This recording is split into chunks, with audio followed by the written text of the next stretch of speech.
All rise for the pledge. Oh, okay. I pledge allegiance To the flag of the United States of America and to the republic for which it stands, one nation, under God, indivisible, with liberty and justice for all. Clerk, please call the roll. Councilman Alvarez. Present. Councilman Cypress. Here. Councilman Larka. Here. Councilman O'Connor. Here. Supervisor Hay. Here. Notation of the exits in the front and the rear, an electronic device. Please put it on vibrate. I'd like to make the motion, open the work Second. session. Second. All in favor? Aye. First item on the agenda tonight is discussion with for CCA info for Brewster Southeast. And we have Mr. Jeffrey Damansky. Just state your name for the record, if you would, please. Thank you for coming. My pleasure. Thanks for having me. My name is Jeffrey Damansky. I'm the executive director of a nonprofit based here in New York called the Center for Economic and Environmental Partnership. And I overwhelmed you with slides last time when we presented back in March, so I came with no slides tonight. Just in brief, I'm happy to answer questions about this program that's called Community Choice Aggregation. In a nutshell, it's a program that was enabled in New York State in 2016. And it is a way that municipalities can partner with approved organizations, approved by New York State, to bring a benefit to their community members. We were just in the audience discussing the multiple components and complexities of the energy marketplace. There are choices that people can make and have been able to make since the late 1990s in terms of alternative companies for their supply choice. In essence, you can't get away from NYSEG for delivery. They own the infrastructure, so your delivery portion of the bill, that's NYSEG. But there are dozens and dozens of companies that have registered to be supply companies. And NYSEG will make that the choice as an existing default established by the state. They will make that choice for their consumers that are their delivery customers. But there are many opportunities, other companies that offer different alternatives, including the ability to choose a price or choose the source from where that electricity is made. There's also community solar. A lot of people have heard about these solar farms that are happening around the state, more and more. They're becoming quite prolific. It's something separate than electricity supply, but it's something where somebody can, if they don't have solar on their home or business, they can subscribe to be a subscriber to a solar farm and receive a monetary benefit for doing so. There are also numerous opportunities that the municipality has probably been exposed to consider projects on buildings or on property that are municipal projects, properties that could be projects. So it is, and with the understanding of the different components of the utility bill, all these different project opportunities, it can be very, very overwhelming. In that supply marketplace for the individual customers over the last 30 years, there have been a lot of companies that have come to the attention of individuals and the state that have been bad actors. So in a nutshell, CCA is a mechanism by which a municipality, by passing a local law, which does not commit it to actually launch a program, it just gives it the ability to explore doing a program, but can bring, one, an education benefit to their community members, and if it makes sense to do either a supply program or a community solar project, or to develop a project underneath this regulatory mechanism, it can bring benefit to the community members. But at the very least, I would say, just in a nutshell, indicated by the significant legislation passed since we last met in March, the Inflation Reduction Act, the infrastructure bill that passed before that, there is a lot of activity that is demonstrated, an investment that is demonstrating that we are in an evolution from this existing grid that we've had for numerous decades that is largely vulnerable and inefficient, and a move towards a more efficient and distributed power-sourced grid that will be much more resilient to storm damage and everything else. In that movement towards that new and resilient grid, there are significant opportunities structured by policy mechanisms for consumers, but it can be overwhelming for them to vet them, to decide what is good and what is bad, especially because there have been many bad actors in the energy marketplace. So CCA, and this is my closing statement, it is a way that a municipality can partner to vet opportunities, to optimize offers to their community members, and to protect them if a program launches, The municipality enters into an agreement on behalf of their community members. So nobody is in a contract. Nobody is forced into a contract that has any hidden fees or penalties of the sort, so that they can benefit from that transition to the newer grid. So I've said a lot, but in essence, that's what it's about. It's about a partnership to bring benefit to community members. Thanks, Jeff. I have a few questions. Me Unless too. anyone else does. A few people reached out to me about this, and I've talked to a few people that I think have either done this or explored it. So I have a few questions. So what is your success rate, and not looking for a figure, of communication with residents? Because I've told, the feedback that I got is no matter how hard you try to push it out there, you're only going to get half, and half are going to not be happy with it or not informed. Well, I think, yeah, the first statement, no matter, in this busy world that we live in with so many important things to pay attention to, and the fact that there's only so much that we can pay attention to, despite our very robust efforts, I think your statement is correct. We reach about half the community members with information about the program during an education period that is built into the regulatory structure. So if and when a program launches, and we've launched it with 16 other communities here in the Hudson Valley, there are a number of people that when the program launches, if it launches, and they receive a letter announcing the program, this is the first time that they are recognizing that this is happening.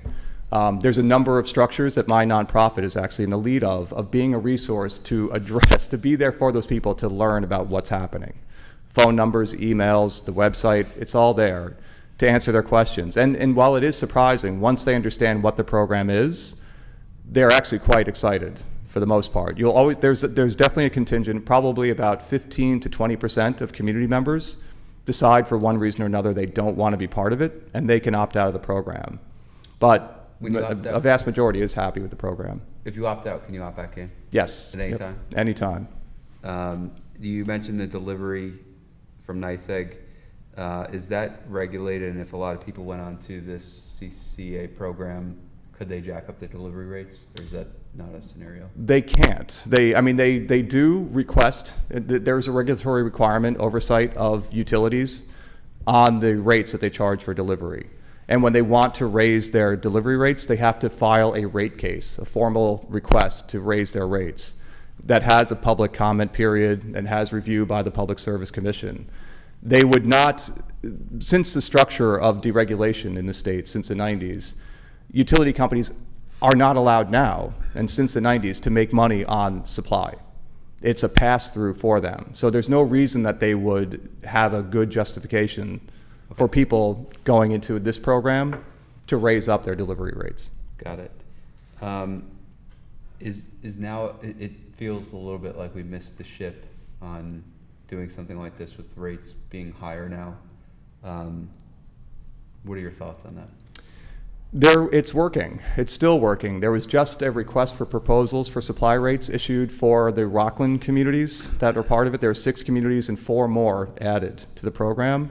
This is fresh. It happened last week. And they achieved a rate that was satisfactory to all 10 communities. It is, for the renewable rate, it is very, very close with the existing non-renewable rate, that the average rate that the utility has charged for the past 12 months. So the structure of the program, because it brings benefit to the suppliers as well, the certainty of demand for them is appealing. So it still does work. Westchester, actually, there's 26 communities that just renewed in the last 3 months. So it is still working, and there are satisfactory rates being obtained through the process for the communities. Are there examples where there's unsatisfactory rates or it's not working? Sure, it was weird. I mean, we've been living through a very strange time, I guess, in many ways. It's an understatement. But in the energy marketplace, it's been very strange. So Westchester did issue a request for proposals 3 months prior to that, about 6 months ago, and they did not get a rate that was satisfactory. It was just too uncertain. So the suppliers were like, we don't know where the marketplace is going. Our indicatives don't give us confidence to set a fixed rate for the program. And so they offered indicative pricing, and it was not appealing to anybody. In fact, the administrator, and this is the role of the administrator that you would choose, they are your guide. They're there for you. And they, in this case, Westchester's administrator was like, this is not a good time. We don't recommend anyone proceed with this. And so they waited another 3 months for an RFP issuance. Okay.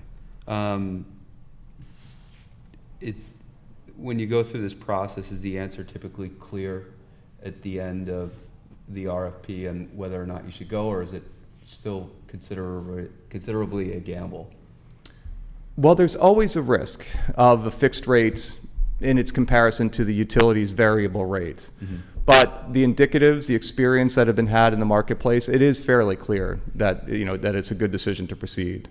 And there's, it's important to make an apples to apples versus an apples to orange comparison. Most people have focused on this program for the supply. In essence, I've called it in shorthand a buying club for supply, like a Costco, if you will, led by municipalities for their community members. And most people have focused on an apples to oranges comparison. And in this case, it would be a green apple, because our program does, and one of the reasons the state promoted this was that you can have this wonderful have your cake and eat it scenario where you could get a fixed rate for 100% renewable sourced supply from New York State sources that is very competitive, and in the programs we've been involved with is sometimes and often lower than what I would call the brown variable rate from the utility. So that's an apples to oranges comparison. But in the open marketplace, all those energy supply companies that are out there, many of them offer for individuals a comparable 100% renewable rate. But that is always much higher for an individual because they have no leverage than what the municipal program can get. So it's always an economic benefit that the community program brings versus what an individual could do in that apples to apples comparison. Okay. And I just have one more question. So if we were to pass this local law, it basically allows us to pursue this further, right? Nothing else, nothing more. And then you had mentioned, aside from opting into this a provider, this law would open other opportunities for projects and benefits. Is that right? And could you expand upon that? Yeah, I think I used it. I hope I did. I'm pretty sure I looked at the slides that we did back in March, and I used the analogy of a Swiss Army knife, that the local law is basically the body of the knife, and that in that body there are multiple tools built into the Public Service Commission's regulatory structure. One, the main tool that's been used to date is a buying club for electricity supply. A second tool is it can be utilized to promote adoption, subscriptions to community solar projects for people for whom that is, makes sense if they don't have solar of their own or if they don't already have a community solar subscription. There are other tools that are being utilized by other programs. For example, Westchester has used a couple of other tools. They use this buying club model to offer significant discounts on electric vehicle purchasing and for electric vehicle charging for consumers within the communities.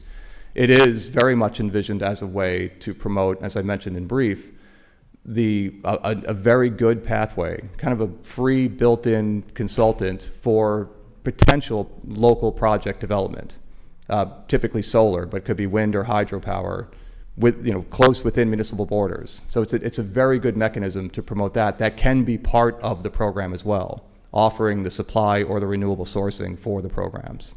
And is there a commercial benefit program? Like if we had a large commercial project coming in, does passing this law help them make an investment in large scale solar? It can be, and there's examples of where that's been done. Red Hook had a project that they developed, and it was offered to the community members, and it made it more financially attractive for the developer to do that project. I think that's what you're asking. Yes. Yes. Okay.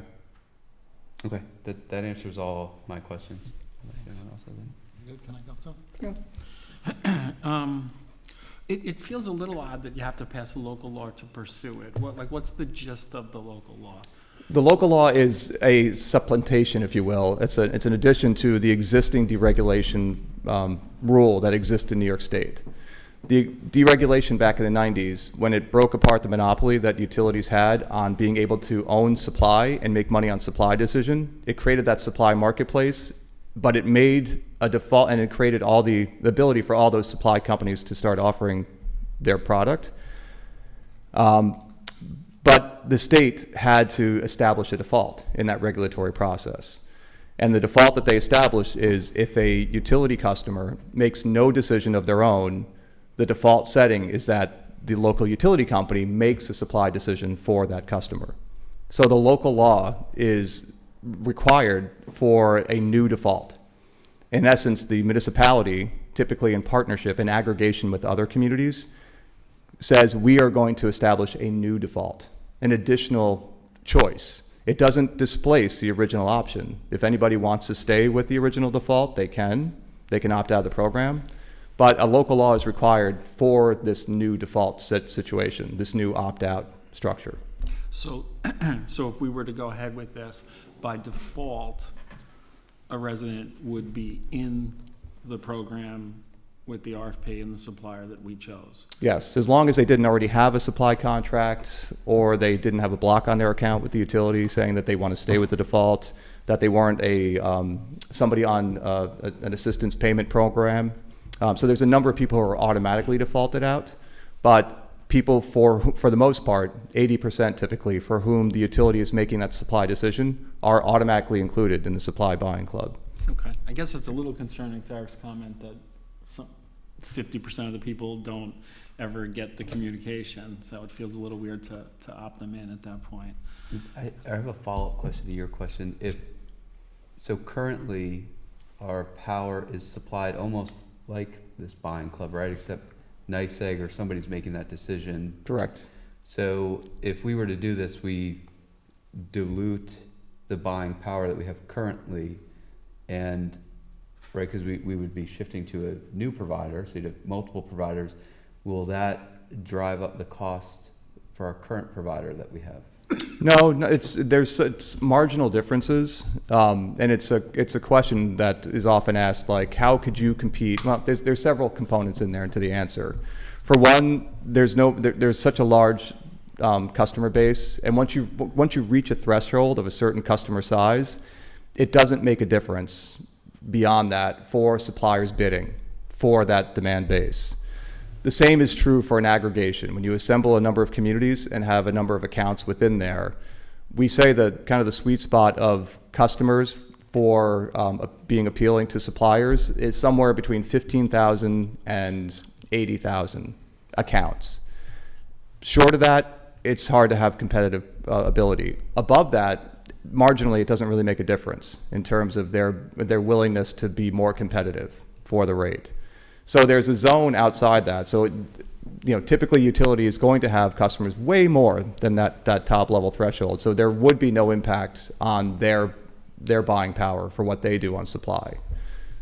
So I think what you were saying was, would it be possible that NYSEG, as the supply, raise their rates because they lost so much business to whoever we chose for a CC? Yeah, that's what I was trying to say. No, Yeah. it wouldn't, Okay. because they have Because such a large NYSEG customer already base is at as the it top is. of that. It wouldn't Okay. make a difference. And just to follow up on that, I think we have like 9,000 parcels in town or something. So it doesn't seem like we'd hit that threshold, especially because 9,000 wouldn't convert. And I don't know if that includes commercial, but it would almost think we'd have to partner with other towns in order to hit that threshold where this is going to Yep, be. and thus the term aggregation in the term community choice aggregation, and that's on the administrator, and it's not even an issue anymore because there's such levels of interest in this. There's always other partners that an aggregator, that the administrator will partner a community with to reach a good threshold. Got it. So they would partner outside of, so we Yep. wouldn't have to go to another town. They would bring in other customers. That's right, to and price it with us. there's no cost for the town to do this, except for, opportunity cost of time for the town, the council to review the agreements and such that the town would engage in.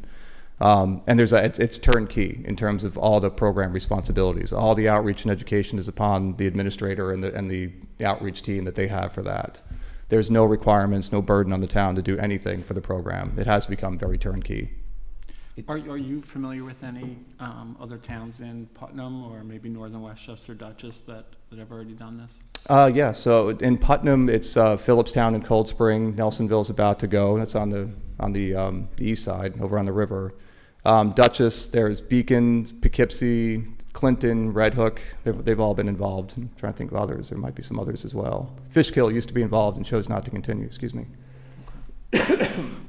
How long do you usually lock in with an RFP rate? Typically, when an RFP is issued, there'll be a range of opportunities presented, everything from typically 12 months up to 5 years. and you look at the optimal choice within there in terms of pricing and the duration, commonly it's been about 18 months to 2 years has been the normal one that's selected. Okay. I had nothing else. Other than passing a local law by the town, what other items do we have to involve ourselves with going forward? So law, and then selecting an administration choice, and typically it's choosing an existing approved administrator. And then it's assisting, giving guidance to the outreach and education period. There's a minimum of 60 days of outreach and education that's required. So it's just giving guidance on what is the best way to reach citizens. And then if it's decided after that point to continue to explore the market, it's interacting with the administrator on what would go into the request for proposals. You know, do you have a preference on the sourcing? Do you have a requirement on the price benchmark? That is a no-go beyond that. And after that, if you decide to be part of an RFP issuance, it's reviewing the proposals, and if something comes back that's satisfactory, there's still a yes or no point at that point in time. But if you say yes, then a program launches.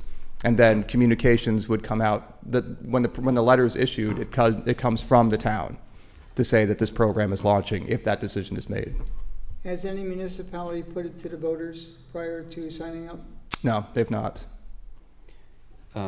Would you be able to share rates of some of these communities that Eric asked about, like Phillipstown, Cold Spring, Red Hook, to see where they're locked so we could do a comparison? Yeah, sure. I mean, there's some archaic, just because the market was at a different point. Yeah. But it was a 3-year contract that was entered into in 2021, and that was a magnificent 6.5 cent supply rate. In Central Hudson right now, Central Hudson's rate, its most current rate is 17 cents per kilowatt hour. So that was amazing. But for comparison, the Orange and Rockland customers in Rockland County that I mentioned, the average rate I think has been about 11 cents over the last 12 months. And the rates that just came in that they accepted were right about that same mark, about 11.5 cents. Okay. Jeffrey, is there, I'm sorry. No, go ahead. Is there a draft or default template for this local law? Oh yeah, there is. I Okay. think we have that. Okay. Or So it's we've- bill or something. I was just going to make a comment that it seems simple enough, but it seemed like it'd be extremely complicated and complex to implement. Something scares me about it. Yeah, me too. You make it sound very easy, but. It's not. I would not convey that it's Yeah. easy. And just in essence too, I'm biased because of the work that I do, but because the energy marketplace is so complex, there's so many moving parts and they're not static. It is another beautiful benefit that you bring to your community when you do this program, even if you don't launch it. But given the state of the world and the evolution in the grid, it's beautiful to bring this education opportunity to your community members so that people are more informed about what's happening. If we were to pass a local law, what's the timeline? You may have touched upon this again, or if you could again. Excuse me. From a local law to a launched program, Yeah. it's about 10 months on average. And you come to like a meeting a month to give updates, or? Yep, I used to, in the pre-pandemic days, I would do office hours too, and just to be available for people to answer questions or to assist them. Okay. Okay. I don't have any other questions. Thank you. Thanks for having me back. I Oh, think you sure. guys covered it all. Yeah, I need clarification, maybe I Yes. misunderstood, so I don't want to put words in your mouth. You talked about basically there's an aging, grid out there, which we know. So we're gonna get other suppliers to supply, but it's still being delivered, just to pick on the current vendor, it's still being delivered by that aging grid or whatever. So, I just didn't understand what the benefit would be, aside from getting the cheaper rate, and we're making it up 6 cents versus 11, if it's still gotta go through the same old grid, I still may have a power outage or whatever, so just clarification It does on to a that. degree, but the beauty of, even in the first tool that we talked about being deployed, the big knife and the Swiss Army knife analogy of the buying club for supply, the beautiful thing about what that does is that it creates a significant pool of demand, guaranteed demand for a fixed period of time, for renewable developers in New York State to know that they've got a significant off-taker, is a term, of that supply, which encourages development of more local projects all around the state. And coupled with that, the reason they get easier to make is because with that guaranteed demand, that pull from these municipal aggregations, it makes the financing even more appealing for them. So it really does grease the wheels for more projects to happen. And the more projects that happen, the more distributed is the term, the power sourcing is on the grid. There's more local projects, including, we haven't talked about, but batteries, storage in various forms are a significant portion and are being built into these programs as well. In essence, a battery storage facility becomes a power producer during off production times, which levels out, brings resiliency to the grid, but is actually a wonderful money-saving opportunity for consumers as well in leveling the prices. So picture, because of these programs being a significant demand pull, there is catalyzation, there's greasing of the wheels for all of these projects around, which means that it's not the same old grid. There's a lot more production sources with shorter runs between power production and the consumers, which almost by itself creates a much more resilient grid. So it's like a macro, us joining has a macro benefit. It really does. Yeah, I mean, to your point, Ed, I think, day one, nothing's changed. It's Right. going over the same thing, but, hopefully it makes people invest and things Right. get better in the future. Thank you. All right, thank you again. Thanks. Thank you. Thank Thank you. So you'll send those, can you send those rates as a follow-up? Oh, sure, I can send you some of the indications from the other programs, absolutely. And if you want to talk about a date as we communicated about for another public hearing, I'm happy to coordinate for that as well. Okay, Thank you so much. Thank you. Thank you. Okay, item number 2 on discussion amend chapter 138 signs, number 12. Now, I'm going to distribute a package to each of you. I'm going to ask you, when you get it, just to keep it in the same order that it is, because I don't want to mention names. I will mention just the, Is this for Michelle? that's Michelle. I'm just going to mention a street number as opposed to what road it's on. You can see it. And I'll ask for them back when we're done, because I don't think today's the last day we're going to be discussing it. Okay, so the first one that you have, now, here's what's going on. This year has created a lot of talk about signs being removed from the roadways. It's been in place for a while. I'm asked, why is it so much different this year? Everything went really smoothly last year. Well, I really couldn't come up with a really concrete answer, but then when I looked at the voting of last year compared to this year, this is a year where there's much more involvement of voters. Last year, there was like hardly any local elections, so we didn't have the interest of what was going on. That might be part of it, don't know. Now, at our last meeting, we had this law. Now, we all know how this took place a long time ago. Sign was pulled off private property, went to a federal court. The town lost. We had to redraft it. It took, the initial law that we passed probably took about 6 months of review by the Architectural Review Board, which was separate at the time, the Planning Board, the ZBA. It was probably a team of 5 to 7 that prepared the law, and then, of course, it got challenged. And then after the last round, where we were sued, the challenge, it was revised, because a temporary sign is a generic sign. It's not just an election sign. It's CPR Tony and, buy my house for free, and, whatever the sign may be. And they're all over. It's not just, this is not a sign law. It's a temporary sign law. So at the last meeting, because of the controversy, we decided to just kind of pick an arbitrary number, that 5 feet from the edge of a curb for residential and 15 whatever. Now, my understanding was, I had called the building inspector, I believe, the very next day, and explained to him what it was, and that we were going to remove the section about the names on the back of the sign, which we had discussed that evening.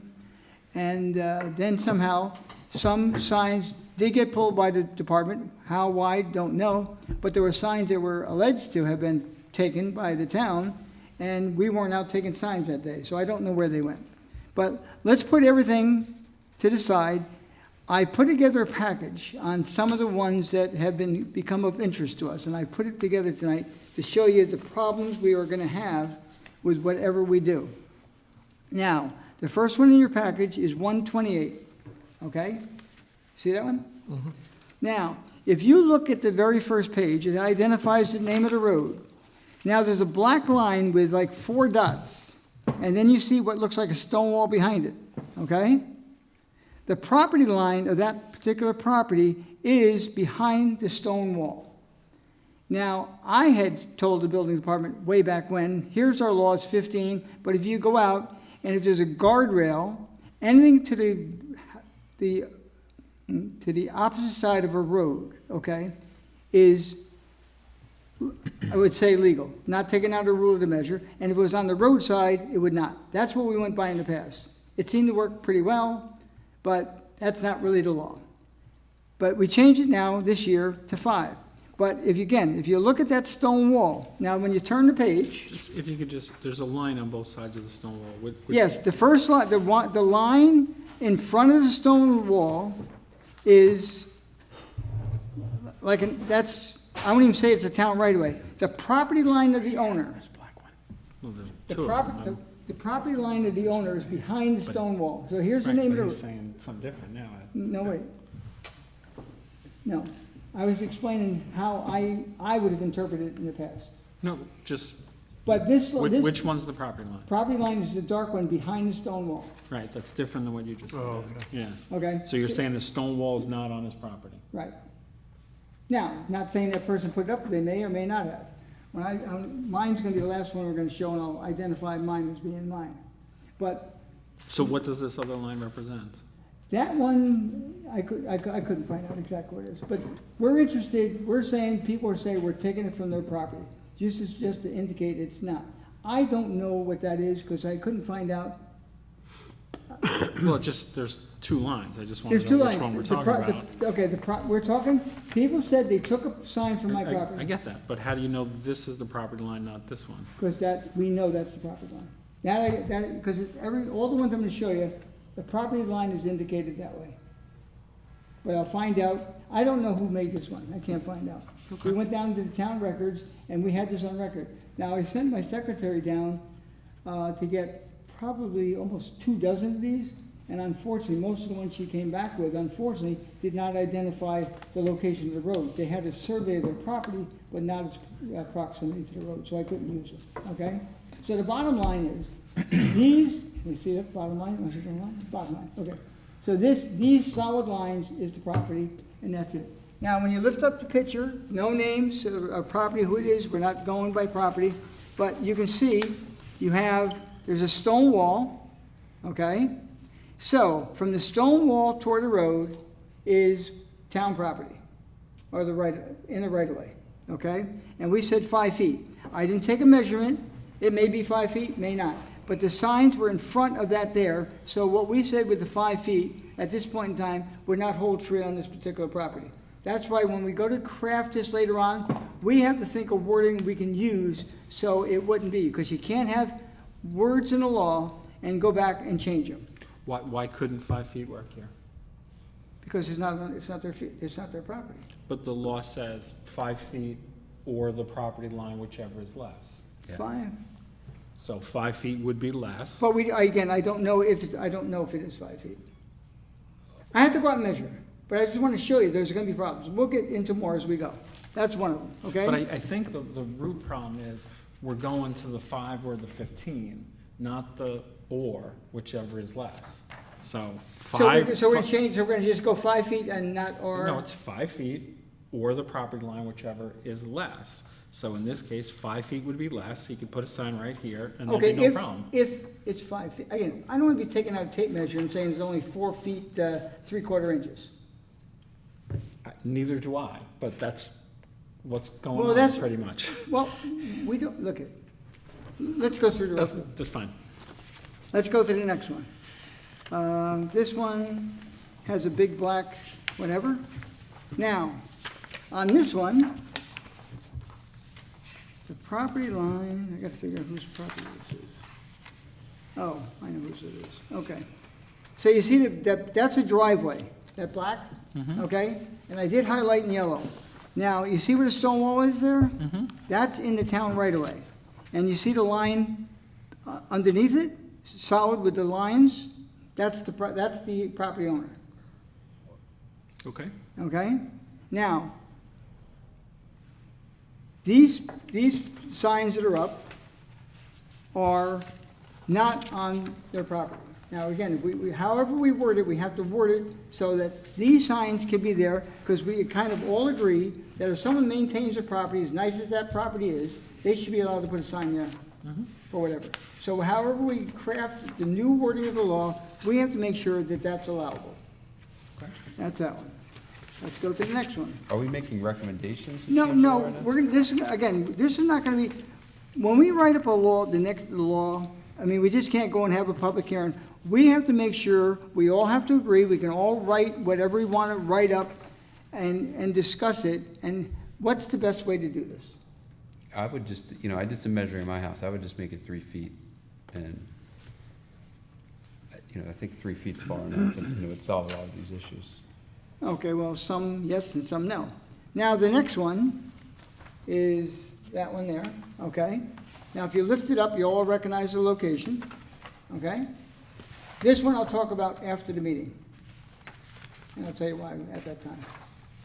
I'll just discuss with each individual one why that one's there, okay? So just put that one aside. Yeah, I mean, I could see that being a difficult one, but yeah, It we'll is, talk about okay? it. But again, when we write something, we have to make it one size fits all somehow, but that one's a problem. Now, on the next one, which is the last one, and we may recognize that one as well. We said so in the past, the way I would have interpreted, a stone wall in front of and maintained would be good, which is whatever, and this one's behind, but the property line for that particular property is down here. It identifies the name of the road. Here's the person's property line, and there's the guardrail. So the guardrail and that person's property, there's a big difference. So however we word it, we have to make it so one size will fit all. And I just brought this to identify that. Yeah, I don't think you could make anything one size fits Yeah. all. But it has to be though. Well, no, it could apply to everybody, and there could be some properties that can't legally put a sign. Okay? But I want to fix 99% of the problem. So, and that's the wording we have to come up with. I don't think the wording we came up with is sufficient. I do, and especially if you move it to 3, like Eric suggested. I mean, if you go back to 128, I mean, I think that's 5 feet there, but if you go, even if it's not 5, you make it 3 feet. But now we're going to 3 though. But it's a change from what we said the last time. That's fine, yeah. And then I we mean, go to but I the- think 5 even works, but. I mean, I look at, never mind the fact that, people, the public in general is happy that, we've cut back on signs and stuff and the town looks more beautiful and stuff. And just putting that aside, I look at all of these pictures and I know I'd be guilty at my house. Like, there's no way I'm gonna be 5 feet or 15 feet in. I go right to the edge. I got stone walls as well. I go right over the stone walls and I put my sign right there. So I think there should just be a way to basically exclude, like, if it's in front of your house or whatever, even if technically I don't own the road, I personally don't want to quibble. I mean, like I Right. said, I'm guilty of just Well, today it's. putting a 15 sign there. and- Today it's 15 feet, which is, I think, unreasonable for people's private Right, property. 15, So we 15 kicked feet down can, 5 last it can be in time. the woods on your Right. property, Right. I think you need some number, Ed, And- because you do want to respect sight lines and that kind of thing. I'm good with 3 feet. Yeah, I so- mean, And you don't 3 need a seems ruler. good. And you don't need a ruler. and Well, I think unfortunately, need to you go can't say back to common sense. Well, If it's, you don't need a ruler to measure 3 feet. No. If it's not stuck on the edge of the pavement and it's somebody's maintained front yard, we should leave it And alone. that's the way we should, but that's the way we should write it up. It's not written that way now. Yeah. If someone maintains the property, Well, I mean, is Well, this maintained? it's That's gonna not get, maintained. right, it's gonna get So, I semantics, think right? the 3 Like, feet all the covers it. leaves from But my now, property again- went over the stone wall, and now my property's not maintained, but meanwhile, yes, it is. I'm waiting for my landscaper Well, to come, so the one I show you later on, Right, yeah, now we're just gonna send you out mine just for, because I didn't know where my property line was until I went to put up a fence. And I found out. Now, I think, again, residential should almost be excluded for lack of, and I don't know how to word it. Yeah, that's- I'm just saying, to a certain degree, it should just be almost excluded, and you know, commercial may be different if it's truly, you know, in the line of sight or this or that on somebody else's And property. again, but- when we do the temporary sign, don't forget, real estate signs are considered temporary signs. So prior to, we have to look at whatever kind of signs that can go up to make sure they're all included, and there's no arbitrary and capricious ruling of someone going out and then looking at something. So on this one here in particular, that's my street, there's the edge of the road. Now, my property doesn't start until that fence. Now, if I wanted to put a sign here, I think I should. And I would agree. My neighbor down I the would agree road- with you. And 5 foot would have covered that. And And 3 will 3 foot definitely width. encompass. Yeah. I would agree with you 100%. I wouldn't quibble over that. But we have to write it, whenever we write it up, and we'll have to ask Will to write it up, we'll circulate it before, and bring it back one more time with the exact wording, and then bring it to a public hearing and get approved on. Okay? My recommendation for that would be I'll take those all back down. 3 feet for residential. And I think it's all, I don't think we have to make a law perfect. I don't think any of our laws are perfect. Yeah, but And, don't forget, it has to pass muster at some point in time. And I'm not suggesting that this is good and that Will or Ashley or whoever should review it, but this was my attempt Okay, so, at changing things. Is it- And obviously I wrote 5, but I'm totally in favor of Eric and Edwin's suggestion of 3, so. Thank you. so we'll So, read so, it, and so, then so we'll- bold italics is new, and number 8, we're just striking through that whole section on the thing. But bottom line, Ed, and I know you weren't at the last meeting, was this says 5 feet for residential zones, 15 feet for non-residential zones, and we're saying now 3 instead of 5. Right. And trying to even be fair on the 15 for like commercial for like, again, that could be, you could be in the woods at that point. You know, you could have a commercial property and 15 feet from wherever is, you know, I can't see it now, so. Yeah, I understand. I mean, generally, Right? there's not political signs in, you know, on commercial property. Right. It's for other types of signs. And, you know, if we want to discuss non-residential, I'm okay with that. You know, I think Eric, I think we'd originally suggested 5 for everybody. That made Tony uncomfortable, so we came up with a compromise. You know, I mean, if we wanted to open up both, I'd say 3 and 10, but. Yeah. I mean, You again, know, if you're a I would property owner, second. if you're a commercial owner and you want to put, well, just pick on me, and you want to put my sign up there, you should be allowed to, as long as it's on your property, and, It's a good point, because even a commercial property that's for sale, like if you drive 22 in front of Acme, there's, you know, commercial space for lease. Right. And those aren't 15 feet, and I think those signs are important to be out there. for- Now- Yeah, for the so public. is there a number that, I mean, I know I just threw out 3 and 10, I think that solves commercial, but is there a number you're more comfortable with? Well, I think one thing we have to add to what you suggested, and I also went to the state to see what kind of rules and regulations they have. They don't allow them on interstates, interstate intersections, and things of that nature, okay? Now, one thing that I did read that we should probably, that no matter where the sign is located, if it's even 3 feet, that it can't, and we should write in here, cannot interfere with the sight distance, line of sight distance. Yeah, that's fine. Do you have that in there? Well, in number 7, it says it can't create a hazard, disturbance to Right. health, safety, and welfare, so I assume that covered sightlines. Temporary signs. Under number 7? and again, I think then it's semantics, or we get into a gray area of it's subjective. Well, that sign is in the line of sight, you know, and I'm making it up, you know, Eric Cypress is taller than me. It doesn't. Everyone's taller than When you. he's, exactly, when he's driving, it doesn't obscure his line of sight. I'm shorter and I'm driving like, oh, I can't see the Yeah, curb, but you you got know. an SUV and he's got a Honda. So I think we have to, again, not get too much into the weeds of, you know, we're not going to be able to address every single problem, you know, Yeah, and I think whatnot. that's well covered by what's Right. there already. And then now this includes, this is not just political signs, now this would also apply to real estate signs as well. Yep. We're going 3 to 10. 3 and 10, is that the numbers now? That's what I suggested. Okay. I would agree. And, you know, I just want to make a point. This sign law is, you know, is our focus to go out and look for temporary signs day in and day out? Because I just want to say, we have a lot of other codes that properties are out of compliance on, and I see this as low priority.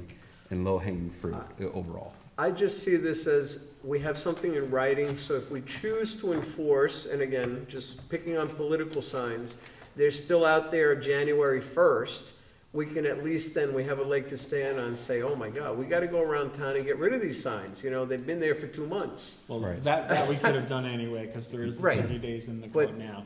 So I mean, I agree with both of you, but I agree with Eric, you know, that I think there are other things we should be focusing on, and the reason why I asked to put this on the agenda, actually, honestly, is to take some focus off of it. So if we, you know, make it where more signs in residential property are allowed and we're not picking them up, Well, we could this, focus on again, other things. this goes on at least 9 months a year.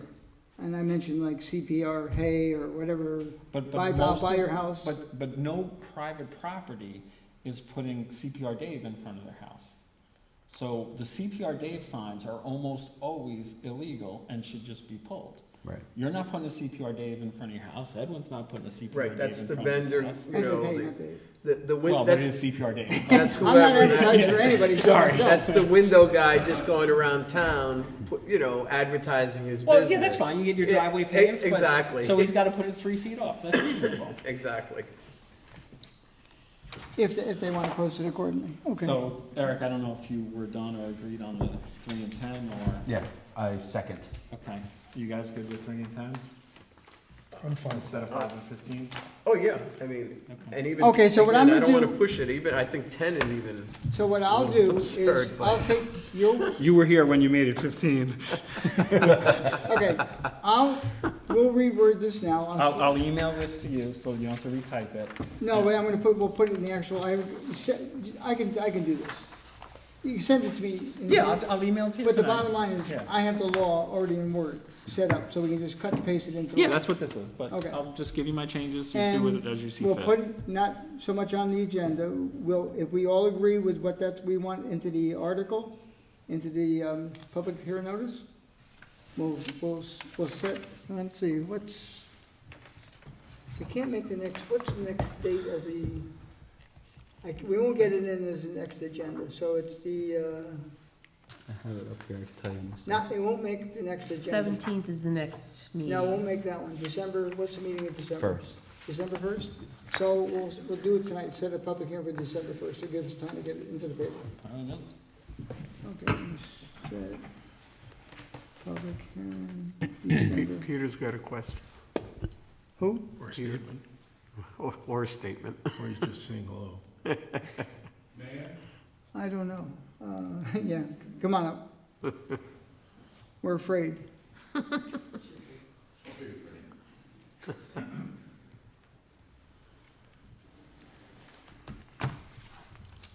Peter Bell, Code Enforcement Officer.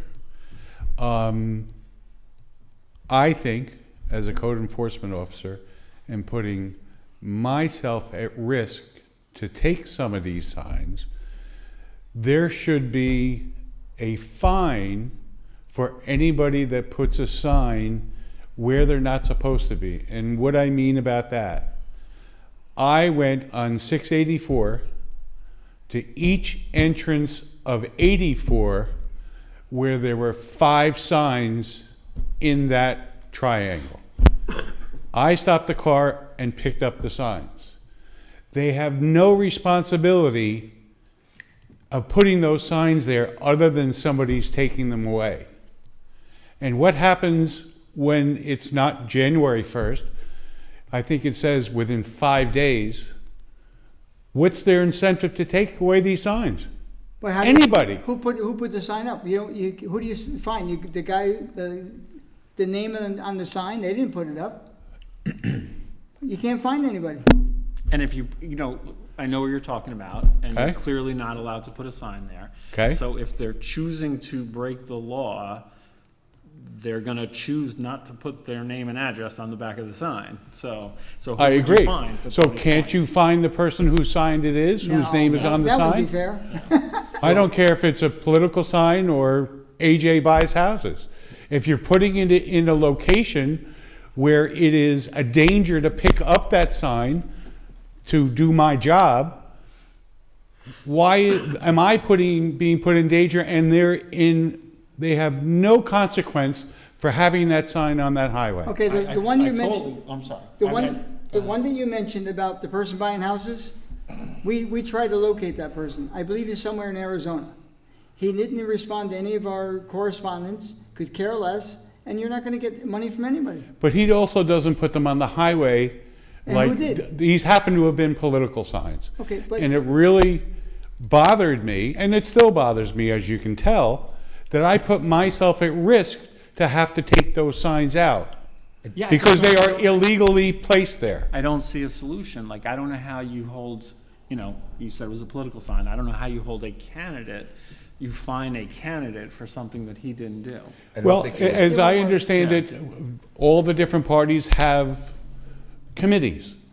And these Nah. committees do these, I don't know, somebody has to be responsible for this kind of stuff. I don't know how you do You it. can't. You could order signs on the internet for any candidate you want. I mean, locally is different, but if some, I don't want to get political, but if someone was supporting a certain person in the governor's race, they could order a sign, get it in the mail, and put it out illegally, and Agreed. you're gonna find the wrong person. Okay, well, I'm just going to tell you that those signs that were put on that highway were signs that I had already taken down I think in different parts of town, because I marked them all to see where they were going. And that's where they went. And that is horrible as far as I'm concerned. First of all, they're not supposed to be on the highway. That's in the law. Yeah, if we all I'm agree. correct. Peter, I think we all agree with you. I think we all understand the risk and the safety issue there. I just don't, you know, there's a million codes that we have I'd like to enforce better, but I'm told there's just no way to prosecute them sometimes. And I think that's what we're saying is, you know, essentially. So what we could do is some sort of measure is talk to the county chairs of those party. I Fine. know when people that ran last year, we had a handshake agreement, and I think we abided by that pretty well. So, you know, that's one thing that we can do. That's at least something. I can't think of anything else. That's totally fair. And I wasn't dismissing your concern, Peter, just, I don't know how you find someone who didn't do it, you know? Nor do I. Yeah. Boils down to enforcement again, and quite honestly, not getting sued probably. I'm sure if, you know, oh, that was Peter Bell, you know, to pick on you, and then I try to fine you, I'll probably be in a lawsuit because I can't prove that it was you when it really wasn't you. I understand. Yeah. All I'm saying is I want to let you understand that there's dangers to my job for something that I don't think should be there in the first place. And having done that job myself, that's why your vehicle, or the one I was using, was equipped with flashers, and I wore a very bright safety vest while I was doing that. I have safety vests, I have flashers, I have light bar in the back. Doesn't give me any solace.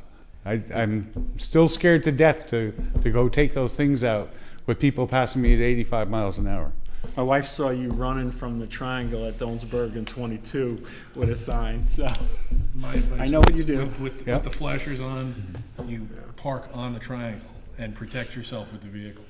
That's what I've tried to do. I'm just saying that we pick up signs all year long. It just so happens that there's a lot more now. If there can be some kind of an understanding to not put them in, and just understand too, if I had to pick them up and I felt endangered, how about the guys putting them in? They were in danger too. Yeah. So if there can be some kind of understanding to not put them in dangerous locations so they don't have to put them in and I don't have to take them out. Anywhere on the road is a dangerous location. You don't even have to be on the road. Unfortunately, there was someone killed putting up signs here in Putnam County at one point in time. Agreed. And it can happen at any point in time. You got to be careful. The more local the race is, the more familiar people are with local regulations, and as races get bigger, you know, there's candidates, well, obviously you have Yeah. statewide candidates, but. I don't look forward to next year. Okay. Yeah, but you have candidates Yeah. that are running in multiple towns, The other thing multiple is counties with different to laws. say what Eric had mentioned before. I not only pick up signs, but I give out tickets, and I give out NOVs, and I give out parking tickets. In the same round that I'm going to pick up signs. I guess, Peter, my comment was more that, you know, we've probably spent 2 or 3 hours on this code, and it's not about you, but Yeah. there's other codes that probably need more attention, so there's better enforcement. And, you know, we're trying to solve for every scenario here, and we don't give that focus on the rest of our codes, and that's what's discouraging for me. Well, then, just come up with a code and let's start making changes to them. And I appreciate what you're doing, but, you know, I think that you would agree there's a lot of issues out there. There are. And the one thing that the one word that I don't know is discretion, because I can't. If something is illegal and against the code, I write it up, I pull it out, or whatever. I don't care whose it is. If it's illegal, I've got to pull it. And if it's in violation, I have to write it up, no matter who it is or what it is. Yeah, I don't think anyone's asking you to do anything different Okay. there. The only thing that I think we were doing, and we talked about it 2 weeks ago, was, you know, the 15 feet versus the actual property line. You know, while you're driving around, you don't know the actual property line. You're presuming that 15 feet is right, and that was really my issue with it. Yeah, I'm and- not and- asking for discretion, I'm not asking Yeah, for favors. Yeah, nothing. and please understand Yeah. that, you know, that whatever you come up with the law, there are code enforcement officers that have to apply that law. So it's got to be safe for them, safe for me, and, you know, and just be coherent. Whichever way you go, make sure we understand exactly what we have to do. Right, that's why I think moving it to the 3 for residential will basically make most residential signs okay. So you won't have to be stopping on small roads, you won't have to be, you know, potentially trespassing and making yourself uncomfortable. And I absolutely believe, from code perspective, that commercials should be 15 feet back. I think that, you know, there is enough room in most commercials. Some of them there's not. I know I can see a couple in my head right now, but you can move them around. If you want them right in front of your commercial property, it might not be 15 feet. Well, maybe you can't have it there. So that we need to be, you know, understand too. You know, what does that 15 feet mean for commercial? Is it 15 feet or is it the front of the building? It's 10 feet So, now. yeah, I mean, all those, that has to be spelled out. Well, I guess in that case, it would be 15 feet or the property line, the way it's written now, right? And it'll be 10 or the property line, but yeah, Yeah. So if the property line was 5, they could put it within 5, right. yeah. But you probably will not find that on any road. Oh, the commercial. Well, our zoning code probably wouldn't allow it anyway. Not our Yeah. zoning, but the planning board, when they're reviewing it, there's only so many feet away from the property line. Right, and more, you know, commercial property tends to be on the bigger roads, which Yeah. would have larger right-of-ways and stuff like that. Okay. I think commercial definitely should be larger than residential, but I think 10 is a reasonable compromise, Peter. But- That's up to you guys. Okay, thank you. Thanks. Thank you. Okay, number 3 is discussion amend zoning for keeping of animals. We are gonna schedule a public hearing this evening for that, which will be going. Good. Oh, before I was actually going to say, I think this needs to go back to the planning board based on some things that were concerning as I read through it. Yeah. I could walk you through those. Well, maybe what we should do in this case, I have some, and you might have some of the same ones, especially pigs. I mean, pigs are pretty damn smelly. Pigs is when we discussed. And I am telling yeah. you right now, you couldn't put a mile away. And So Tony, do- I think the planning board had discussed making pigs a large hoot. I think I went to that one, and Here it's not. It's- here it's not. I think that was. Changed? No, I just think it was overlooked. Okay. I'll tell you what, why don't we, you send yours, we'll just put together and send it back and ask them to relook at it. Yeah, and I'll just so you guys are on the same page. I think the horse one, the setbacks don't align with what's allowed. So 80,000 square feet, you could have one horse. 120,000 square feet, you could have 2. But they need to be, or they're newer or whatever, needs to be 200 feet from the property line. And with a lot that size, it would be impossible to be 200 feet from the property line. So I'm not saying it needs to be less. Maybe the acreage needs to be more, but I just think they need to review that. And we can make changes, there, but I think we should at least ask them to look at it one more time. I with think our we should give suggestions. them our concerns and let them come back. Yeah. And then the only other section was section D. It's conflicting, A and B are conflicting about what pre-existing is. And either it's pre-existing or it needs to be resolved in 180 days. It's not clear to me what that Oh, means. grandfather. Yeah, yeah.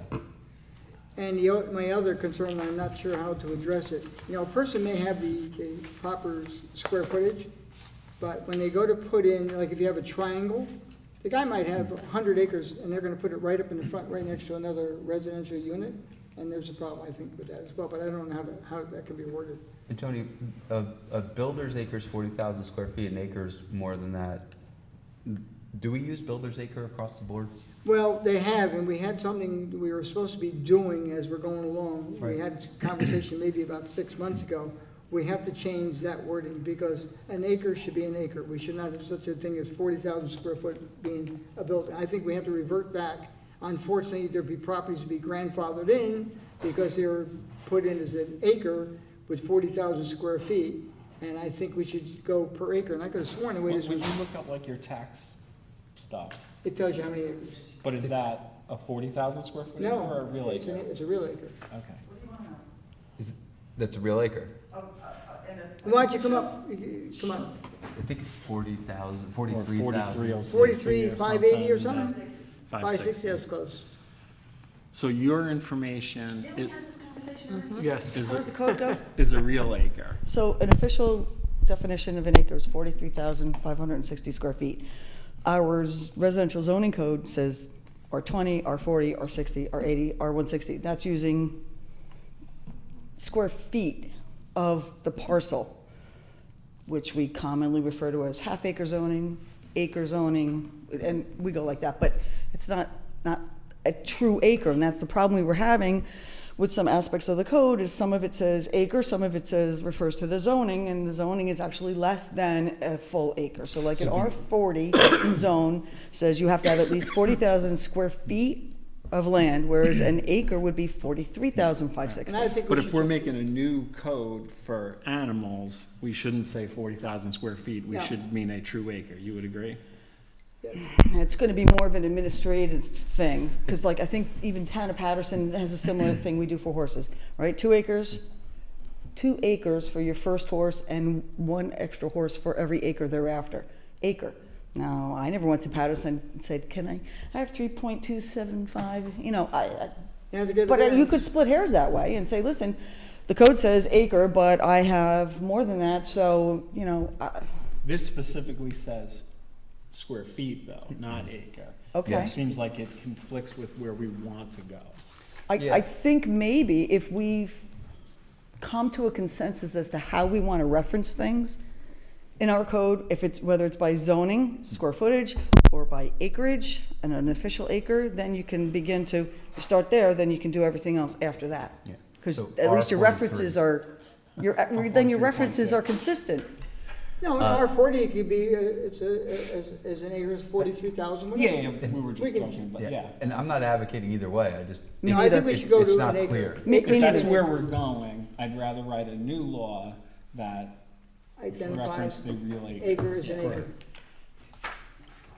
Or you could say, for all intents and purposes in the town code, 1 acre, as referred to in the code, is 40, whatever you decide, whether it's 40,000 square feet or 43,560. Okay. But if my tax bill is a real acre, then I think everything should be a real acre.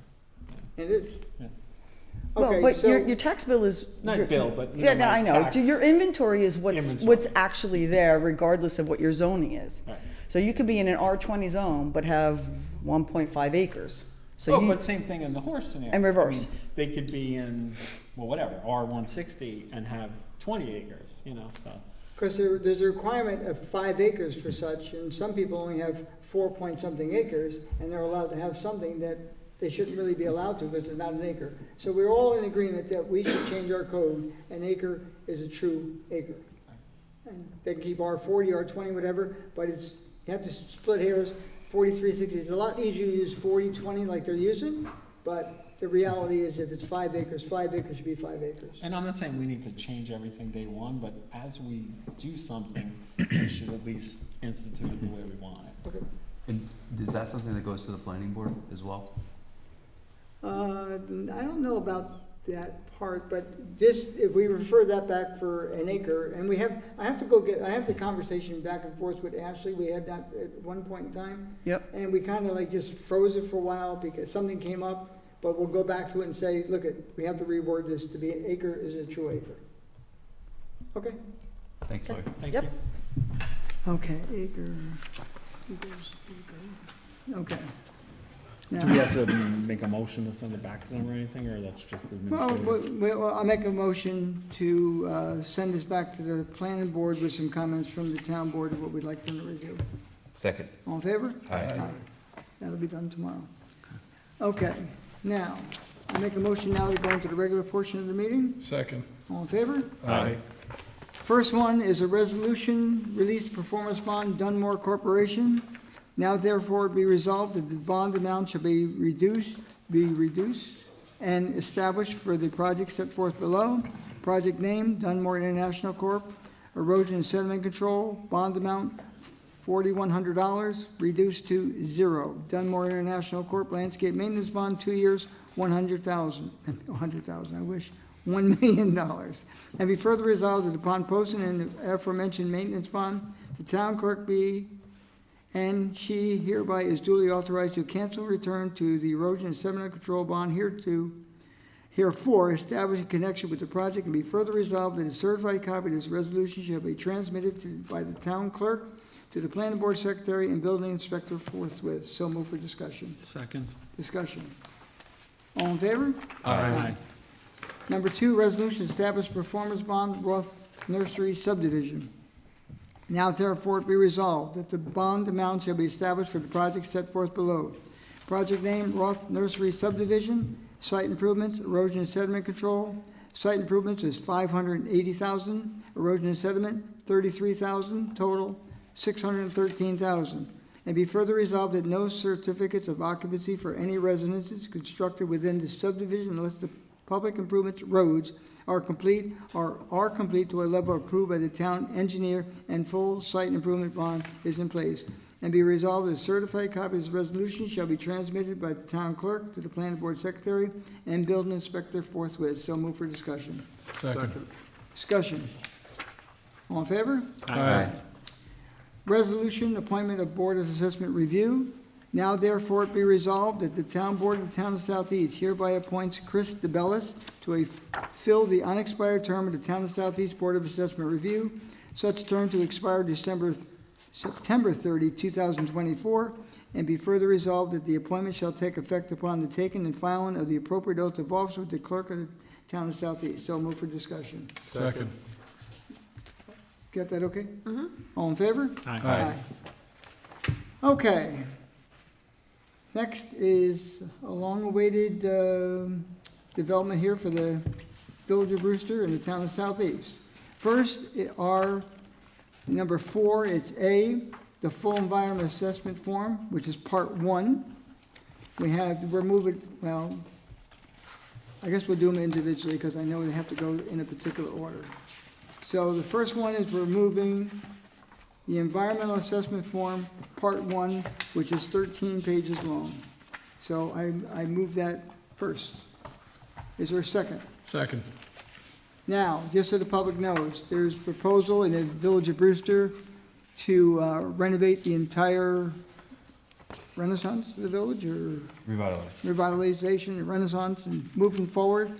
And the town would like to participate in a way, and this is going to start that process. So, all in favor on that, round 1? Can I just ask one Yep. simple question? Yep. What are we moving? Just accepting that EAF? What are we? We're moving it forward. In other words, we have to do it in this order, and the resolution is the final. I think it's backwards, but that's the way it has to go down. Okay. Hate it, but it is. Okay, so that's part 1. So all in favor? Aye. Aye. Aye. Okay. 4B is part 2, and it's a map summary report, and this one is 10 pages long. So we will move that as the second item. Second. And all in favor? Aye. And part 3, let me just get to part 3, which is part 3, okay. I gotta find my 3. B4, it's 4C, I'm not finding 4C. It's the one that looks different, small text. You know, next time I'm gonna put tabs on these, when you got so many pages to each one. Oh, yeah, looks like this. I gotta find it. Oh, that's It's why, not- okay, yeah. It's not written on. Oh, I missed, okay, there's part 3, okay. That's for sale of 1 and 67 Main Street. So we move that one next. Is there a second? Second. All in favor? Aye. And it actually says 4C. Oh, that one's. D resolution.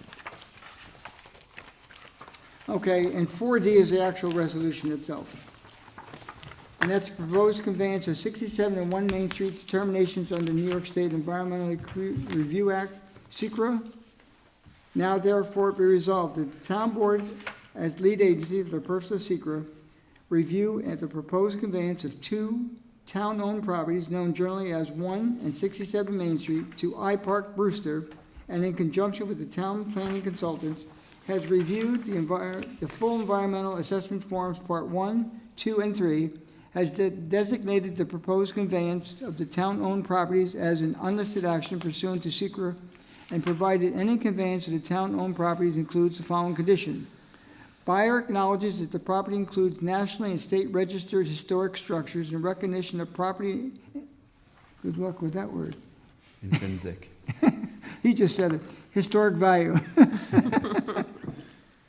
Buyer agrees that in addition to any other protections offered to the property, buyer shall, 1, make all reasonable efforts to protect and maintain the property's historic appearance, structure, and integrity, and shall not demolish or substantially demolish the property, and 2, meaningfully consult with the New York State Historic Preservation Office, SHPO, during the planning and approval process for the property reuse, the redevelopment, adaptation, or substantial alteration.